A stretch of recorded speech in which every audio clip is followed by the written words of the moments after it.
ঘড়ির কাঁটা টিকটিক করে চলছে আর বুক দুরু করছে। ব্যাগপত্র গুছিয়ে এয়ারপোর্টের দিকে রওনা হওয়ার পর প্রতিটি ভ্রমণকারীর মনে এই একটি প্রশ্ন উকি দেয়, ঠিক সময়ে পৌঁছাতে পারবো তো, নাকি একটু বেশি আগে চলে এলাম। ফ্লাইট ধরার জন্য আসলে কত ঘন্টা আগে এয়ারপোর্টে পৌঁছানো উচিত? এর সোজা হিসাব লুকিয়ে আছে আপনার ফ্লাইটের ধরনের ওপর।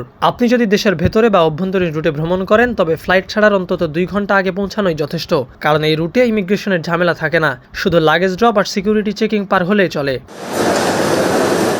কিন্তু আপনার গন্তব্য যদি হয় দেশের বাইরে, অর্থাৎ আন্তর্জাতিক ফ্লাইট, তবে হিসেবটা সম্পূর্ণ ভিন্ন। আন্তর্জাতিক ফ্লাইটের ক্ষেত্রে বিমান ছাড়ার অন্তত 3 থেকে 4 ঘন্টা আগে এয়ারপোর্টে উপস্থিত হওয়া বাধ্যতামূলক বললেই চলে। আন্তর্জাতিক ভ্রমণের ক্ষেত্রে আপনাকে কয়েকটি বড় ধাপ পার করতে হয়। প্রথমে লাগেজের দীর্ঘ লাইন, এরপর পাসপোর্ট ও ভিসা যাচাইয়ের জন্য ইমিগ্রেশন কাউন্টার, এবং সবশেষে কঠোর সিকিউরিটি চেকিং। শুধু তাই নয়, অধিকাংশ আন্তর্জাতিক ফ্লাইটের কাউন্টার বিমান ছাড়ার ঠিক 1 ঘন্টা আগেই পুরোপুরি বন্ধ হয়ে যায়।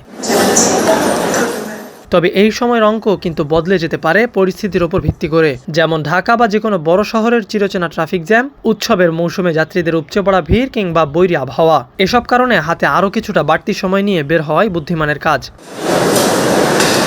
এয়ারপোর্টে অলস বসে থাকা হয়তো কিছুটা বিরক্তিকর, কিন্তু তাড়াহুড়ো করে ফ্লাইট মিস করার চেয়ে একটু আগেভাগে পৌঁছানো অনেক ভালো। তাই সঠিক সময় এয়ারপোর্টে পৌঁছান, টেনশন মুক্ত থাকুন এবং আপনার যাত্রা উপভোগ করুন।